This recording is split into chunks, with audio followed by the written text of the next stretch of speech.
Hello, everybody, and welcome to Grill. You can see the sign-in code. I'll also have that be the last slide. So if you guys missed that or if people sign in, it'll come later.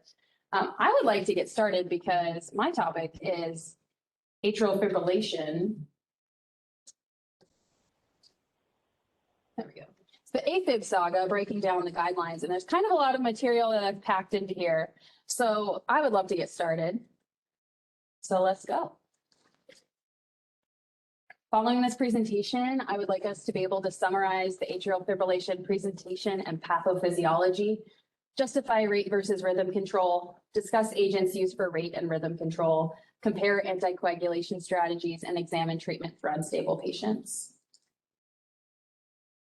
Atrial fibrillation, or AFib, is a supraventricular tachycardia with an uncoordinated atrial electrical activation that will cause ineffective atrial contraction. Only some of those impulses make it through the AV node to the ventricle, so the heart rate is more dependent on the AV node conduction. And this may be contrasted with atrial flutter, which is caused by a reentrant circuit that fires regularly within the right atrium. And this will show up as your classic sawtooth P waves on EKG. And these are essentially managed the same, but for the purpose of this presentation, I'll just be referring to AFib. The diagnosis of AFib is done by examining a patient's clinical history and physical examination, and then it's confirmed by ECG. A characteristic ECG of atrial fibrillation has your irregular R to R intervals, and there's an absence of a distinct repeating P wave because your atria are not contracting in a concerted manner. And so you have your irregular atrial activations, and the impulses only conduct once the AV node refractory period is up. You also may see oscillations or F waves on the baseline of the EKG.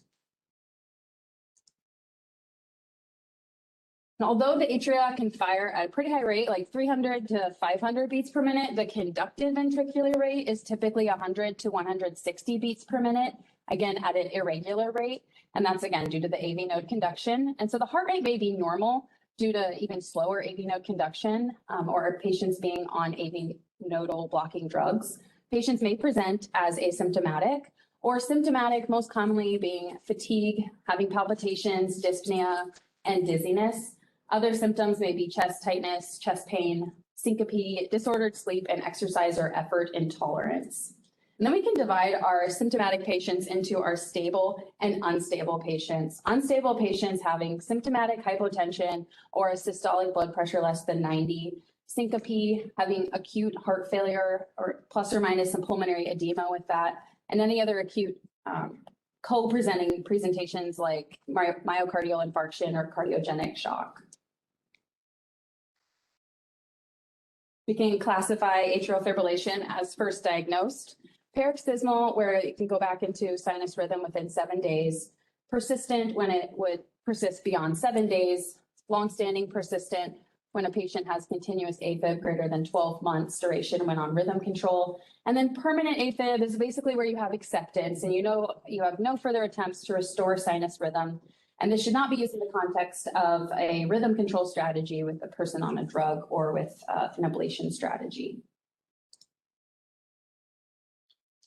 I think aging is a very key risk factor in the development of atrial fibrillation, and the prevalence of AFib is expected to rise partly due to our extended longevity in our general population. And then our other non-modifiable risk factors would include a patient's genetics, male sex, and ethnicity. And I think it's just interesting to know all of the different risk factors that we see so commonly. And I want to point out that acute illness and surgery can be a risk factor for developing AFib. So especially in our first episode of AFib, we want to look for precipitating conditions and then treat those along with our patient's underlying conditions. AFib can develop when structural and or electrical abnormalities will alter the atrial tissue and then promote that abnormal impulse formation. And these abnormalities can be caused by various pathophysiological mechanisms. For example, some structural abnormalities such as fibrosis, ischemia, and hypertrophy can most commonly occur in patients with underlying heart disease like hypertension, CAD, and heart failure. And then the perpetuation of AFib can be caused by multiple wavelets associated with conduction and refractoriness. You can have a decreased conduction and refractoriness and increased automaticity.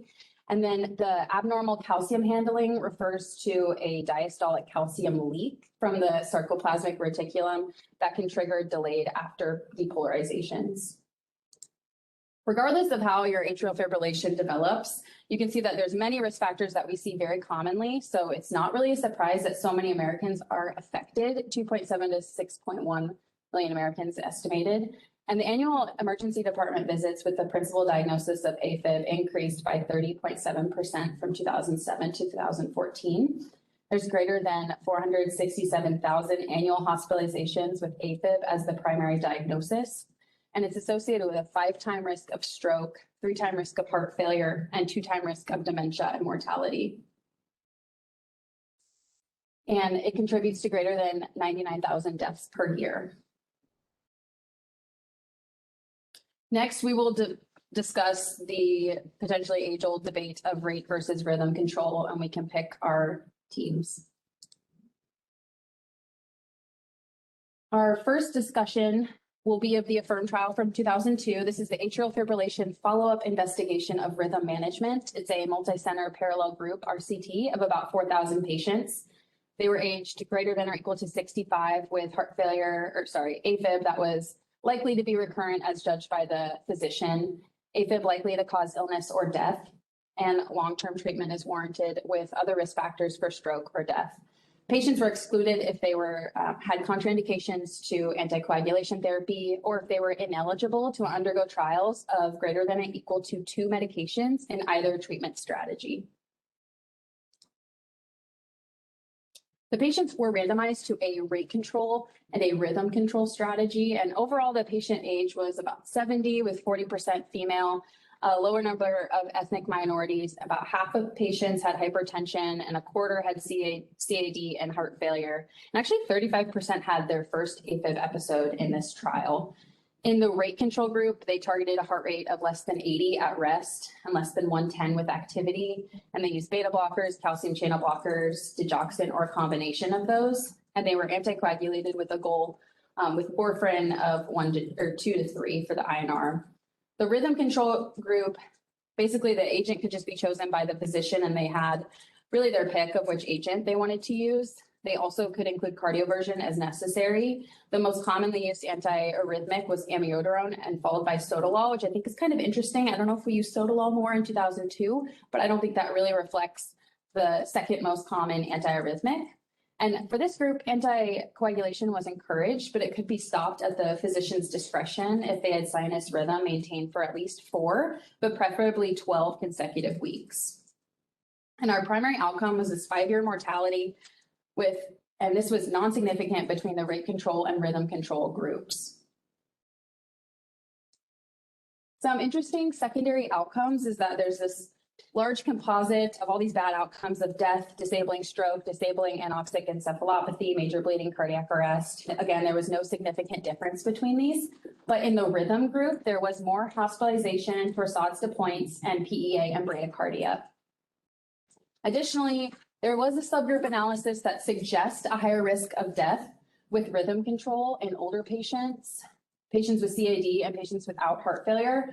However, that adjusted heart hazards ratio was not significant, and this is a subgroup analysis, so we want to make sure we don't draw conclusions. This is simply hypothesis generating. The bottom line from AFFIRM I think we can take is that there's no 5-year survival benefit between the rate and rhythm control in this population studied. It's limited by a selection bias because patients with a frequent or severe symptoms might have been deemed unstable for the rate control group and not enrolled, but may have benefited more from rhythm control. It's a little bit harder to generalize for our younger patients and patients without risk factors for stroke. And anticoagulation cessation in the rhythm group did occur, although there wasn't a difference in ischemic stroke. You wonder if that would have maybe influenced some other outcomes. A little bit newer trial we're going to discuss is the EAST AFNET-4 from 2020. It's the early treatment of atrial fibrillation for stroke prevention trial 4. It's a multi-center, open, parallel group, randomized, blinded outcome assessment trial with 2,700 patients about. And this was in 135 centers in 11 European countries. They included patients with AFib diagnosed within 12 months before they were enrolled, and they were aged greater than or equal to 75 years with a prior TIA or stroke, or greater than 2 of the following. So age greater than or equal to 65, female sex, heart failure, hypertension, diabetes, CKD, or left ventricular hypertrophy. They were excluded if they had a prior AFib procedure like ablation, they had previous therapy on amiodarone, and if they had clinically relevant hepatic, thyroid, or renal dysfunction. The patients looked kind of similar to the AFFIRM group. The age was about 70, 46% female. They did have 12% with a history of stroke or TIA. Pretty high percentage of patients with mild cognitive impairment, 88% with hypertension, about a quarter with heart failure, and 12% with CKD. And the first AFib episode was recorded in 38% of patients included. The median day since the AFib diagnosis was 36. So really kind of caught these patients pretty early in their diagnosis. And then they were randomized to receive either early rhythm control or the usual care. And we'll talk about that on the next slide, kind of what all that entailed. But all that to say, it looked like the early rhythm control had a significant reduction in the primary outcome, which is this composite of cardiovascular mortality, stroke, heart failure hospitalization, and ACS hospitalization. And when you look at the individual components of that primary outcome, what's driving this is the CV mortality was less and the stroke incidence was also less. They also had a primary safety outcome that had a composite of death, stroke, or serious adverse events related to the rhythm control strategy. And they didn't do a statistical analysis on this, but it was 16.6% in early rhythm control and then 16% in usual care. So I think those are fairly similar percentages, or you can say that rhythm control was deemed as safe. Looking at what these groups were actually treated with, in the early rhythm control, a majority did receive antiarrhythmic drugs, 36% received flecainide, and after 2 years of follow-up, 65% of patients were still receiving some form of rhythm control, and 19% had received ablation. In the usual care group, only 14% had received a rhythm control therapy, and that includes 7% that were treated with ablation. So I think this reflects a lot more what our standard practice is, which makes sense because this was published in 2020, but a little bit better, more up-to-date look at our care. I think the bottom line from the East AFNet 4 is that early rhythm control was associated with a reduced risk of cardiovascular mortality, stroke, heart failure hospitalization, or ACS hospitalization versus the usual care in these patients. Limitations could be that it wasn't completely blinded, but it was a blinded outcome assessment. They didn't assess the specific safety or efficacy of specific treatments in rhythm control, but rather as a large group rhythm control versus usual care. The generalizability, you have to be careful of because they only included early AFib patients who were within a year of their diagnosis, and they didn't assess withdrawal of anticoagulation in this trial. The conclusion, I think, is that we still don't have a slam dunk answer of rate versus rhythm. This is what we need to be doing. So we need to have clinical decision-making tools. And I think this table kind of helps wrap your head around who might benefit from rate more than rhythm. So a patient who may benefit from rate control could have persistent AFib, be less symptomatic, a little bit older with hypertension and history of CAD, and maybe they failed a rhythm, an antiarrhythmic in the past. Whereas a patient who may be better on rhythm control may have paroxysmal AFib, a first episode of AFib, they're more symptomatic, maybe a little younger, and they may have heart failure. All just suggestions that they may benefit. Oh, and of course, don't forget about patient preference and keeping them in the decision-making process. If we do decide on rate control, let's talk about what this would look like in our patients. Another trial I think is important is the RACE-2. This is from 2010. It's the rate control efficacy in permanent atrial fibrillation. It was a multi-center, open label, parallel group, non-inferiority, randomized controlled trial done in 33 Dutch centers. The patients were less than or equal to 80 with permanent AFib for up to 12 months. They had a mean resting heart rate greater than 80 and were able to take oral anticoagulation therapy. And a reminder, this was patients in permanent AFib, so there were no further attempts to restore sinus rhythm in this patient population. They were randomized to receive a lenient rate control where we targeted a heart rate less than 110 or a strict rate control with a heart rate less than 80. And there was no significant difference between the lenient rate control and the strict rate control group, and none of those individual components were significant in that composite outcome.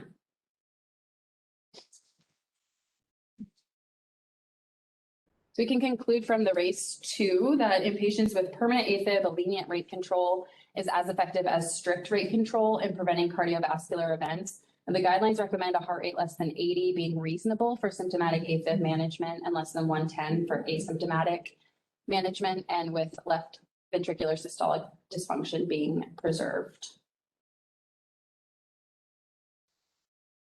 Taking a look at our rate control agents, the control of the ventricular rate using a beta blocker or a non-dihydropyridine calcium channel antagonist is recommended for patients, and that's a level 1 or a class 1 recommendation. Our beta blockers we typically would think of would be our metoprolols, tartrate, and succinate, but I have all the other ones listed that we could do. Esmolol, keeping in mind it has a short half-life, so it is present as an infusion.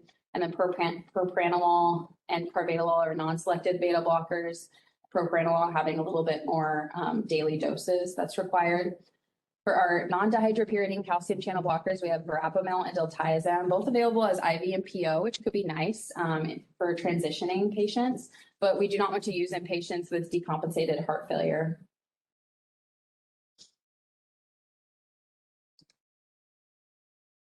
Digoxin is another rate control agent we could use. It suppresses AV node conduction to increase the refractory period and then decreases the conduction velocity. So it has no negative inotropic effects. So it's okay to use in heart failure, of course, and it's pretty blood pressure neutral. So it could kind of be ideal for patients that you don't want to drop their blood pressure or give them any negative inotrope effects. The dosing is recommended at the 0.25 milligrams IV every 6 hours. You could go to a maximum of 1.5 milligrams over 24 hours, but it would be rare to go over 1 milligram, especially because you're doing that 0.25 every 6 hours. There's also a weight-based dosing that you can use, potentially better for your patients at extremes of weight if they have, and for that you could do 10 mics per kilo and give 50% as a bolus, and then your 25% doses times 2, again at 6-hour intervals. This has a pretty narrow therapeutic window, as we know, so we want to always err on the side of caution, especially in patients with renal dysfunction and who are elderly, and there are dose adjustments that you need to keep in mind for both the loading dose and for the maintenance dose. Also need to keep in mind that it has some significant drug interactions, a PGP inhibitor, including amiodarone. Amiodarone has a little bit different effects depending on if we give digoxin IV or PO. So if we're loading digoxin IV, we may not need to dose adjust, but when we have PO digoxin, there would be a significant drug interaction where we need to dose adjust for that. So just keeping in mind about that. And then your PGP inducers could include your carbamazepine, phosphenitoin, phenytoin, and even St. John's wort. You can decide on PO versus IV, potentially based on onset of action or what your patient is able to take.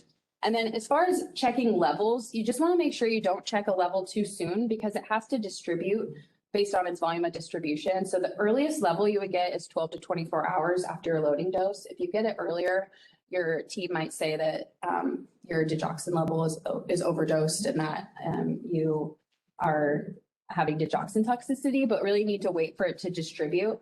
And then if you are just on maintenance therapy every 5 to 7 days after a dose change for chronic maintenance, and checking for drug interactions can be good. Again, keeping in mind if a patient has renal dysfunction, it could be even longer for them to reach steady state. So you just may want to take those levels with a grain of salt. And just a reminder, signs of toxicity would be nausea, vomiting, some vision changes such as blurred vision, some lethargy, and then of course arrhythmias, which include AV block, PVCs, and bidirectional VTAC is very characteristic of a more significant digoxin overdose. With that, let's pause for a knowledge check. We have Carlisle He's a 65-year-old man with atrial fibrillation. He's going to be managed with rate control strategy. And this is going to be the maintenance kind of strategy that we talk about. His past medical history includes hypertension, HFpEF, IBDC, asthma, COPD, and CKD with a creatinine clearance of 50. So I want to know what you guys would choose as the ideal rate control agent and dose. I have digoxin, 0.25 milligrams daily, metoprolol succinate, 25 milligrams daily, verapamil ER, 180 daily, or propranolol, 10 milligrams TID.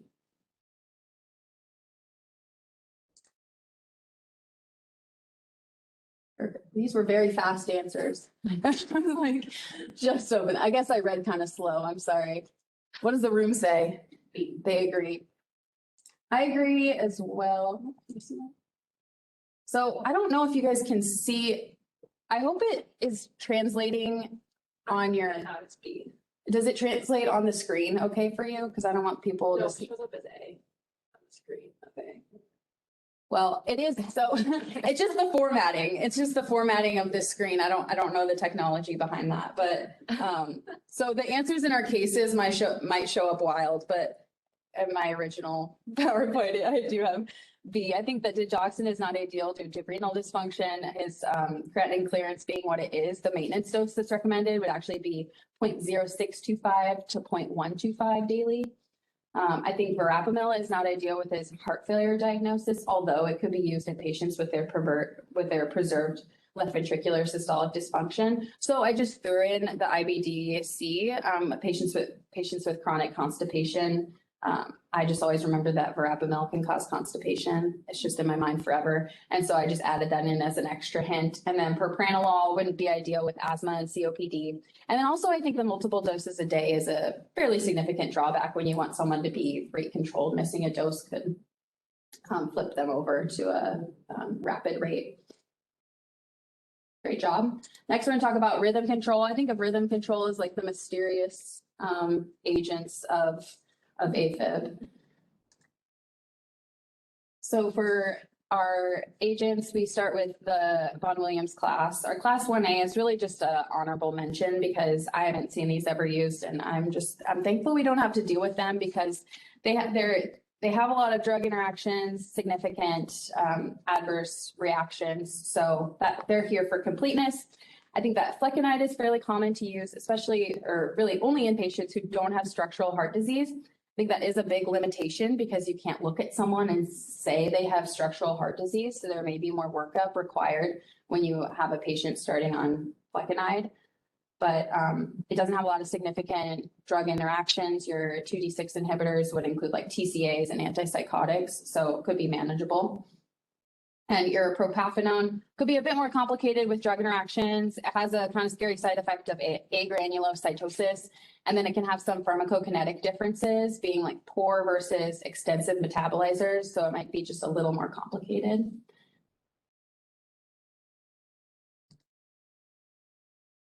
The CAST trial from 1991 was important because it included about 1,500 patients with a recent MI, and that was an MI in the prior 6 days to 2 years, and ventricular ectopy.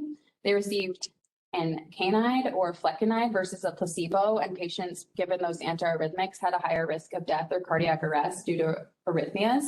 So those agents we just discussed are contraindicated in patients with coronary heart disease and structural heart disease. So again, a big barrier in starting patients on those, on flecainide in particular, I think is the big one. For our class 3 antiarrhythmics, amiodarone is kind of an old reliable because it works really well, but we do know that it has a lot of long-term side effects. It's one of my personal least favorite drugs to counsel on. And if you guys have any counseling tips later, we can discuss, because I just feel like I see patients faces fall when I tell them about eye exams and skin changes and liver tests and pulmonary function tests and all of those things. But we do know it works really well, and we can use it in heart failure, which I think is a really great benefit of amiodarone. Dofetilide, if you actually want to switch amiodarone to dofetilide, you want to discontinue amio at least 3 weeks before you initiate. And then, of course, we want to look at our patients who are starting on dofetilide a little closer with an inpatient start because of the risk of torsades and prolonged QT. There's also some renal dose adjustments and some kind of, I don't know if they're surprising, but the drug interactions are fairly notable that verapamil, hydrochlorothiazide, trimethoprim, prochlorperazine, and magestrol are all contraindicated. And you have dronedarone, which is just kind of a sad story of how it tried to be developed as a less toxic, I guess, cousin or sister of amiodarone, but it doesn't have the thyroid side effects and the pulmonary adverse effects, but you can't use it in heart failure, which I think is the really great thing about amiodarone. And you don't want to use it in liver disease as well. So it still has its drawbacks. And sotalol has your beta blocking and calcium channel blocking properties. And it may be started in the hospital due to its pretty significant risk for QT prolongation. It's not technically contraindicated in heart failure, but it would definitely be avoided if possible in uncontrolled heart failure or decompensated. And you want to be really mindful of the QT risk of your patient's renal function and electrolytes. And it really would be a last resort. You can use it for both atrial and ventricular arrhythmias, and they have a little bit dosing differences. So it's important to know which thing you're actually treating.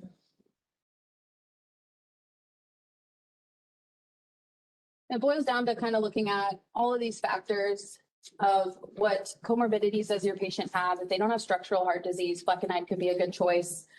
And if they have structural heart disease, including CAD, you could use your dofetilide, dronedarone, sotalol, maybe amiodarone. And if you have heart failure, you're kind of stuck with the amio-dofetilide route. But you also want to take into account, how is this going to be initiated for the patient? What other drugs are they on? What side effects are unacceptable, or do we want to just monitor for? Is it affordable? What sort of kinetics can we expect? And then, of course, including the patient in this discussion to see what they would prefer.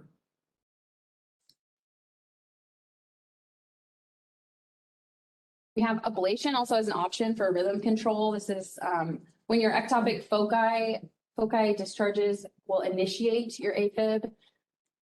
That most commonly arises from the left atria that extends into the pulmonary veins. So this discovery has led to the development of the pulmonary vein isolation for radiofrequency catheter ablation techniques. So basically you just use the burns or freezes to cause some scarring on the inside of the heart. To me, that sounds like it would make the AFib worse, but it doesn't. It helps break up the electrical signals that cause your irregular heartbeats.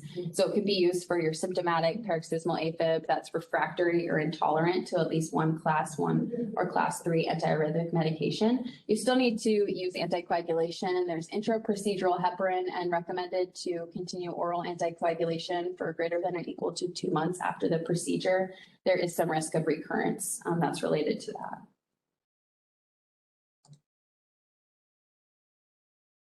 Next case will be Emmett, a 65-year-old man with his first episode of AFib. He is symptomatic with palpitations, fatigue, and dizziness.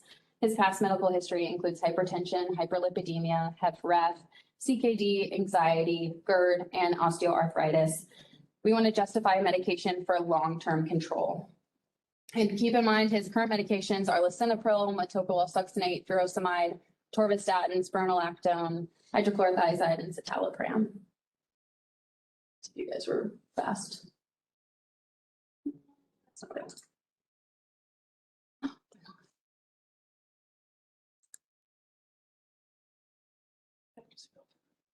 Oh.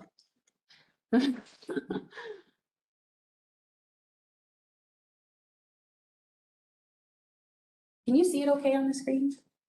Okay, it looks weird in the room. I apologize.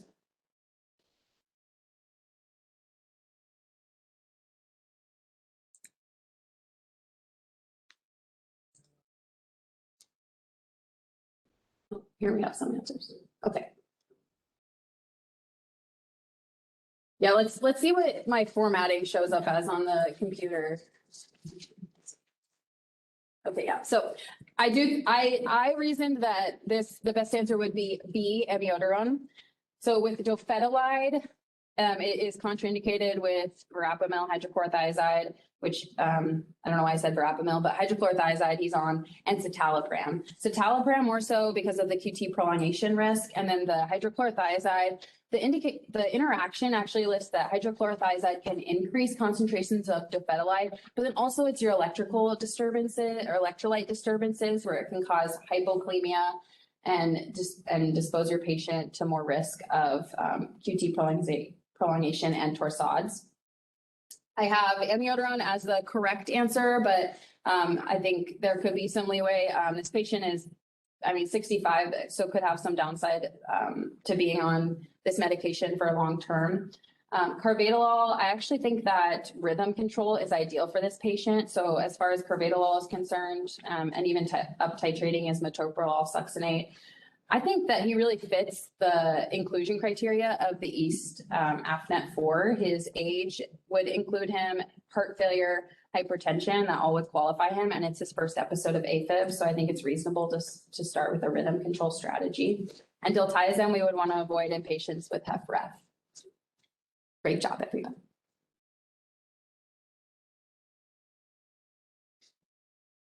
Next, we'll discuss briefly the prevention of thromboembolism. I mentioned before that AFib is associated with an overall 5-fold risk of stroke, and this is because with the atria not completely contracting, we can have a pool of blood and a thrombus form in that left atrial appendage that can travel up to the brain, causing a cardioembolic stroke. For this reason, for patients with AFib and an elevated CHA2DS2-VASc score of 2 or greater in men and 3 or greater in women, oral anticoagulants are recommended, and this includes warfarin, dabigatran, rivaroxaban, apixaban, and edoxaban are all mentioned in the guidelines. Actually, for the sake of time, wasn't going to go into the specifics here, but we have a really great atrial fibrillation guideline that has dosing tables and other things to note, and you can feel free to ask questions about it. I just thought for the sake of time, we have a little bit to get through. The CHA2DS2-VASc, Gold Trusty CHA2DS2-VASc, will calculate a score from 0 to 9 that will estimate the adjusted stroke rate per year. So the max score of 9 will go to a adjusted stroke rate per year of 15.2%. You can see the risk factors here for heart failure, hypertension, more advanced age, diabetes, stroke, TIA, or thromboembolism. This vascular disease with these specific qualifications, a little bit older age, but not as old as 75, and then sex category being female. We can also look at the HAS-BLOOD score to help quantify a patient's risk of bleeding. Even if they are high risk for bleeding, that may just mean we want to watch them closer and have careful dose selections. We may want to optimize maybe their living conditions for fall prevention and other sort of lifestyle modifications. It's not necessarily a contraindication to them being anticoagulated.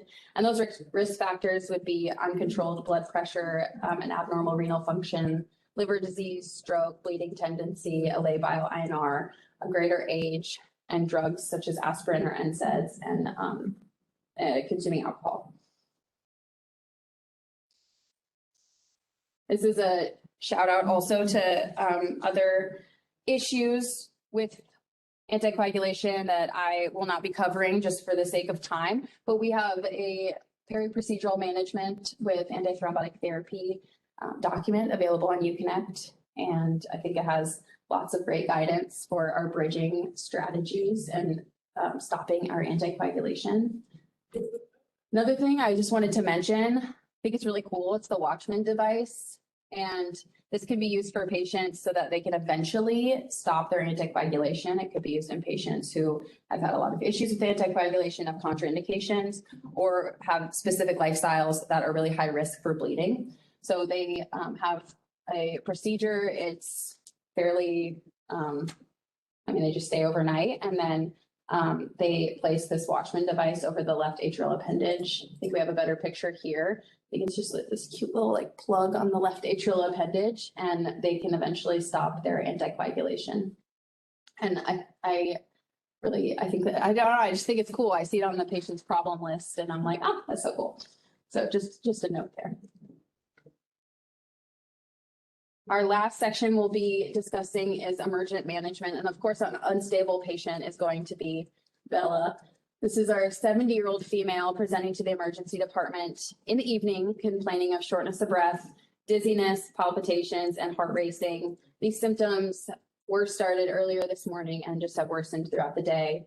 Her initial vitals are blood pressure 100/50, so a little bit soft, heart rate 160, respiratory rate 26, a normal temperature, and 89% on room air. Her EKG looks like this, so she's found to be in AFib with RVR. And let's discuss how we could proceed with her management.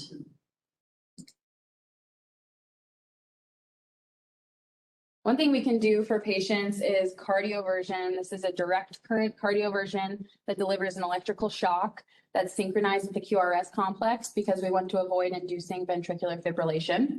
And this can be done in patients who have AFib less than 48 hours and are not at risk for clots, which is defined as no prior TIA or stroke, thromboembolism, rheumatic heart disease, artificial valves, or systolic heart failure, or for patients who are stable on anticoagulation therapy for at least 3 weeks. This also would be indicated in hemodynamically unstable patients. So if their systolic is less than 90, they're syncopal or pre-syncopal and presenting with decompensated heart failure.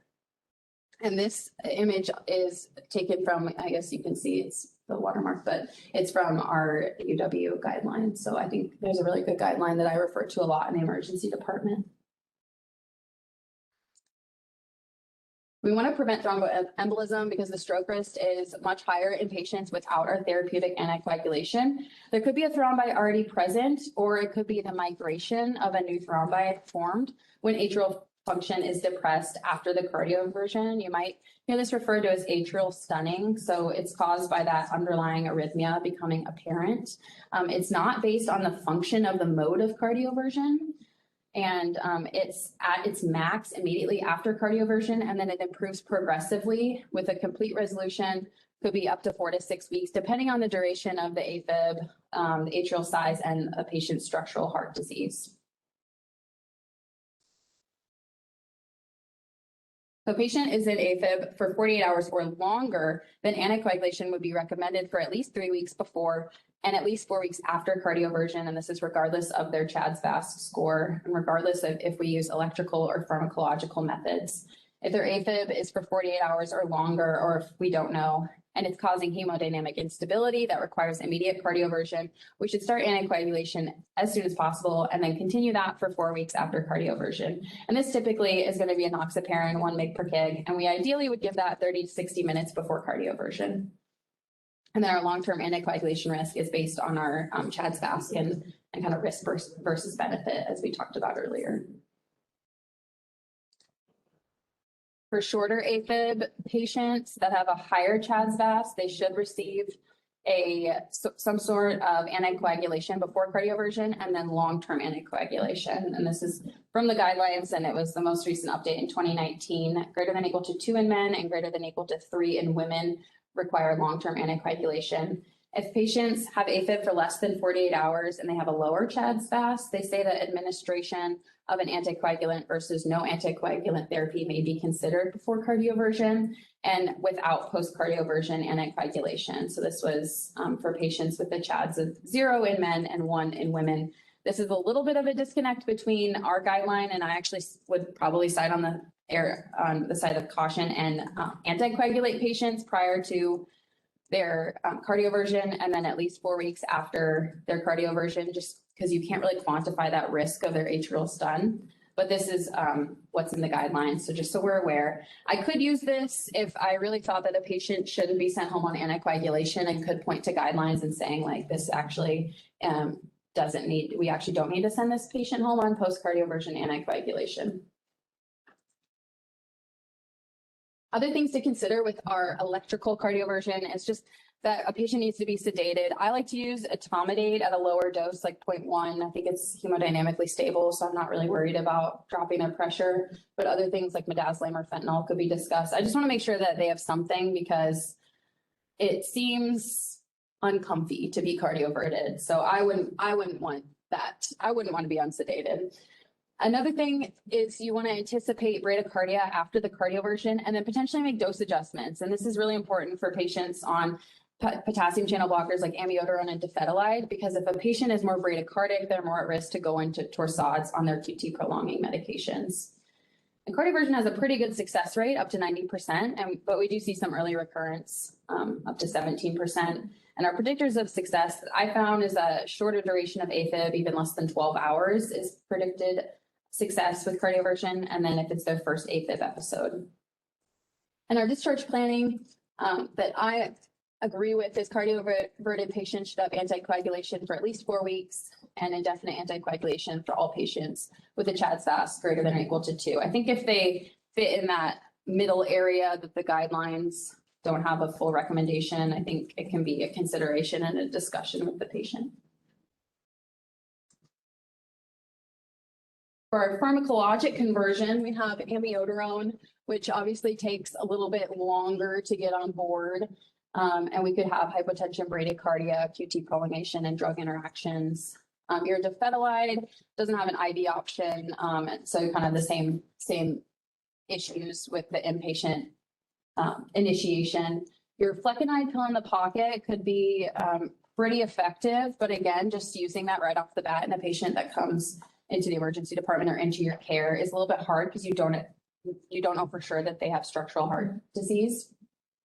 Ibutylide can get really complicated as well. And propafenone, we've talked about some of its negative adverse effects. And for procainamide, I have listed just because I've seen it used a couple of times. There's a Ottawa protocol dosing where you can give 1 gram over 60 minutes. This was given for patients who had AFib less than 48 hours. They first tried rate control if the patient was highly symptomatic or if they weren't planning to cardiovert right away. And the procainamide conversion rate was about 50%. So this could be used, but it can cause hypotension and you do want to avoid with heart failure. And in that particular study where we have this dosing from, electrical cardioversion was used after procainamide failed, and that had about a 90% success rate. So you could just go straight to electrical cardioversion. Again, a reminder that the guideline does not provide exceptions for anticoagulation if cardioverted pharmacologically, so you want to follow recommendations as usual. Just want to revisit our nodal blocking therapies, but specifically for our metoprolol tartrate, you can give 5 milligrams up to 3 doses every 5 minutes. And then specifically looking at your diltiazem dosing, 0.25 mg per kg bolus at a max of 25. And then you could start a rate at 5 to 15 mg per hour. If a patient is already on an agent at home, you can add to that patient's dose. If they're already taking metoprolol, you could add the suggested initial dosing amount to that patient's total daily dose and kind of have what's already in their system used to your advantage. I wanted to really briefly go into, because I think it's interesting, the diltiazem versus metoprolol. I didn't dive into this too much, just again, for the sake of time, but I found a 2015 systematic review that included 2 randomized studies of about 92 patients, and acute rate control by diltiazem versus metoprolol showed that diltiazem may be a little more effective, but the authors cited their paucity of evidence. That is a direct quote. And then more recent data, I've reviewed some retrospective reviews. The first one of 51 patients, sustained rate control with diltiazem versus metoprolol was not significantly different, but the time to rate control was shorter with diltiazem, which could be nice in kind of a busy ED setting. And in a retrospective review of 349 patients, rate control at 2 hours was not different, rate control at 1 hour was not different. But at 30 minutes, heart rate had significantly greater numerical and percentage decrease in the diltiazem group. There was no difference in bradycardia. And there was more hypotension in the diltiazem group, but this was driven by just diastolic hypotensions, no systolic hypotensions. So I think my quick little assessment of this is that diltiazem may be slightly better, but it can depend, of course, on what your patient takes already, their presence of heart failure, and individual preferences, like your team that you're working with, what they like to use.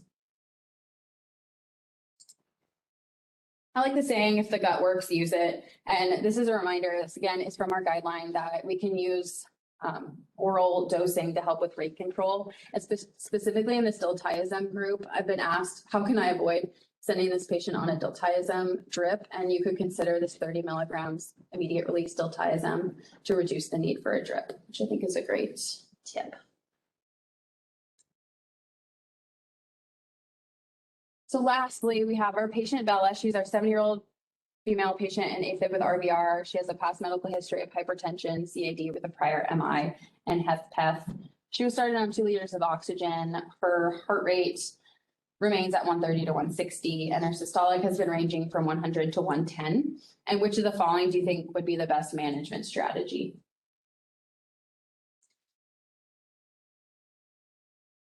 You guys can't really see.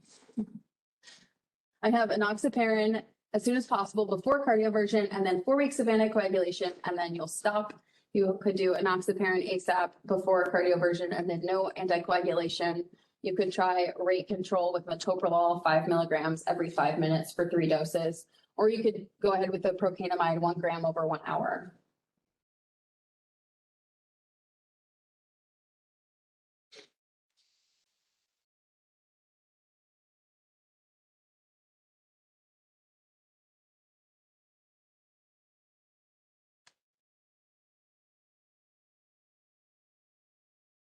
So and again, this is probably going to be wonky. I have C as my ideal first choice. I kind of, if I was a professor, I don't know if my students would really like this question, because I wanted to really drive home the anticoagulation that would surround this patient's cardioversion. She has a CHADS of 4 based on her age, 65 to 74. She's female, hypertension and CAD. And then her HAS-blood is 2 if her hypertension is uncontrolled and because her age is greater than 65. So she should receive anticoagulation prior to cardioversion, and then really indefinite. Certainly 4 weeks because of the cardioversion, but her CHADS fast would qualify her for indefinite, and her HAS-blood being 2, I don't think would really stop us from starting that. I think that rate control is a reasonable option for her. If she dips down in her systolics or has any other symptoms that are unstable, then I would just go straight to cardioversion. And I would caution procainamide, maybe with soft pressures and then with HFpEF. And I think that metoprolol is a little bit more benign as an intervention rather than going straight to procainamide.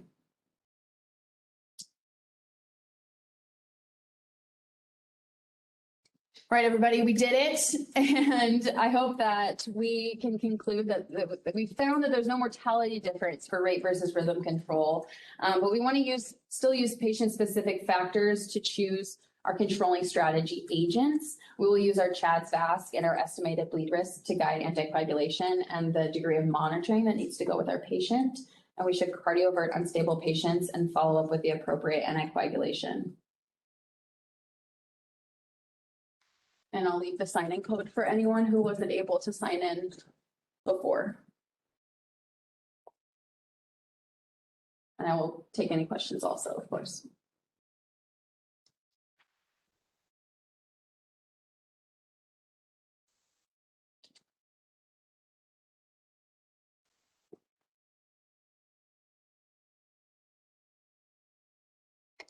This is Sarv. Could you explain why cardioversion requires anticoagulation? Yes.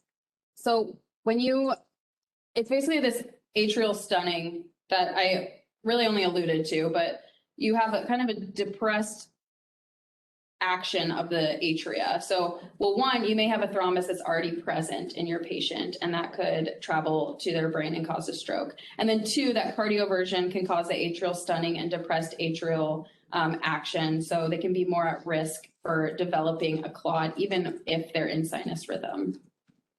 I don't know if my content expert has any better thing to explain. Yeah, we were talking about right before the presentation. Yeah. Just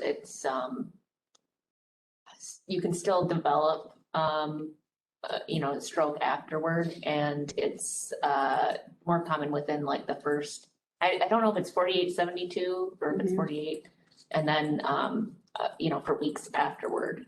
So generally it is recommended, but then there is that recommendation that if they have like no risk factors whatsoever, that it could be considered not, but generally we try and do it.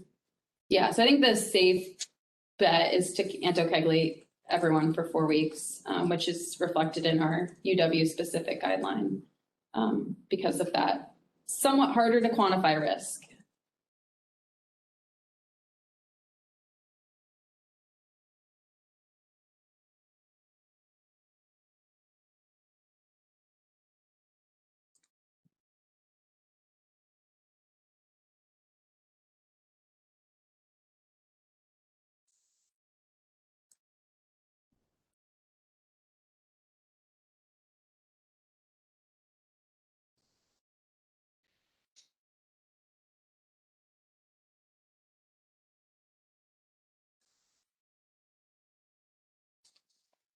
Awesome. If there's no other questions, thank you everyone for attending today, and Grill will be taking a holiday break. So our next session will be on January 11th. And thank you for your attendance in the first half of the year so far.